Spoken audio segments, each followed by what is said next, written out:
Good morning. It's the 10th of November, 2021. Welcome to the Storm morning meeting. Just to recap yesterday, I think we had a bit of a pullback in S&P, led by some big tech names. Much needed pullback. I think, obviously Nasdaq leading some of the losses there. In our market, I think we had commodities down quite decently. Diversified off a little bit. And the plat sector, obviously the big talk of the town, getting hit quite hard with Impalas and Sibanye and the Northern Royal Bafokeng deal, obviously putting pressure there. I think this morning was going to be quite interesting, and I think today will all be about Tencent and Naspers to see how they react to Tencent results. I think that will be the focus. Commodities are off this morning. We've got iron ore off quite a bit. You've got Billiton's down 2.6% nearly in Oz, and you've got Rio also off quite a bit.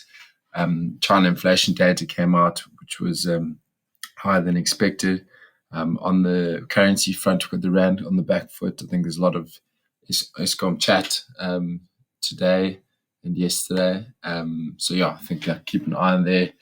But our main ideas for the day will be, firstly, we'll be focused on Naspers and Prosus. Just to look quickly today, I think the market's looking for a revenue increase of around 16% in the Tencent numbers.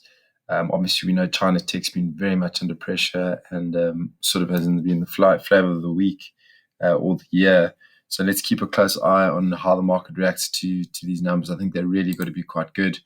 We do have a weaker rand on the back foot, so that might help any sort of outcome.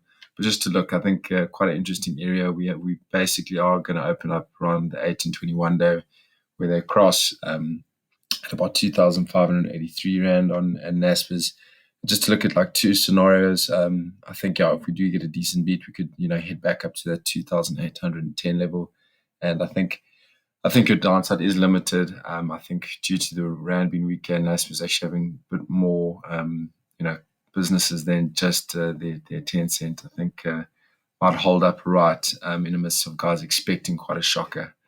Then I similarly look at Prosus, just also the same thing. The 1821 days at 1219, 1297. I think we should open up probably around the 1270 area, 1260. Let's watch. I think any reaction could get us back up to that 1300, 1360, and any bad result could be 1200. So just those are the two scenarios I think we'd look to play out here with on the numbers. Then Life Healthcare came with their trading statement into the close yesterday at for the end of September. I think a pretty decent. The stock really hasn't done that much over the last while, between this range of 25 and 22.70. It still looks quite constructive above 24. So let's watch. Let's see how the market might be a place to be aiming this morning. And then TCP Transaction Capital has traded really, really well. It's been one of the strongest stocks in the JSE. They came with an excellent update into the close yesterday. Stocks traded really well. I think looks very much an uptrend above 45.30, and let's see how the stock trades today. Maybe want to keep an eye on to see if we can go higher. Bear in mind it has run quite hard, but I still think the stock really, really could get going again today. All in all, we just got Naspers, Prosus, Life Healthcare, and keep an eye on this Transaction Capital today. Good luck.